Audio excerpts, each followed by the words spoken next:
যতই তুমি বাহানা করো না কেন, চুপি চুপি চোখের ইশারাতে খেলো। দেখো বিয়স আসসালামু আলাইকুম, সবাই কেমন আছেন? আলহামদুলিল্লাহ, আমি অনেক ভালো আছি। আজকে 7 রকমের ভর্তা বানানো হবে। এর জন্য এত পেঁয়াজ রসুন কেটে নেওয়া হয়েছে। প্রথমে সব পেঁয়াজগুলো ভেজে নেওয়া হচ্ছে। পেঁয়াজ ভাজাগুলো হয়ে গেল, তারপর রসুন কাঁচামরিচ একসাথে ভেজে নেওয়া হচ্ছে। এতে ভর্তা বানাতে সুবিধা হবে।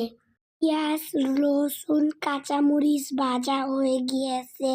তারপর তিল ভর্তা করার জন্য তিল ভেজে নেওয়া হয়েছে।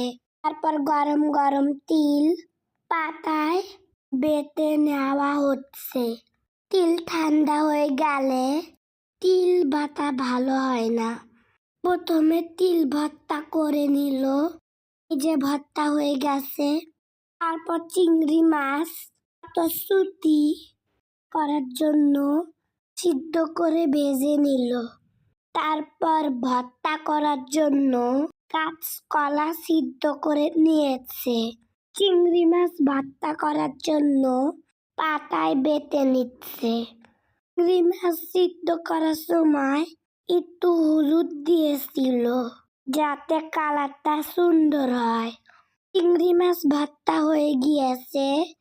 তারপর মটরশুঁটি ভর্তা করার জন্য মটরশুঁটিও বেটে নিচ্ছে।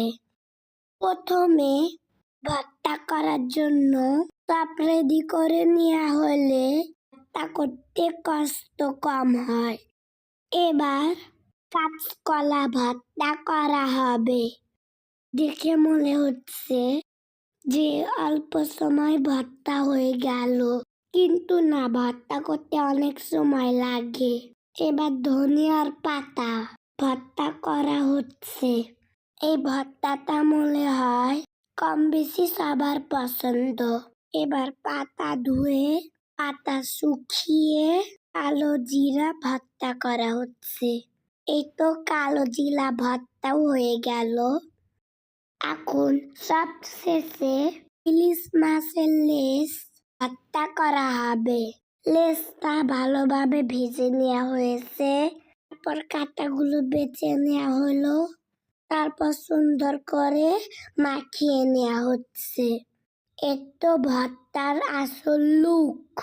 দেখতে কি সুন্দর লাগছে না? কি লোভনীয় লাগছে। সাথে গরম গরম ভাত। সবাই এই রকম ভাবে একবার ট্রাই করবেন। আজকে দুপুরে এইটাই আমাদের খাবার ছিল। আল্লাহ হাফেজ।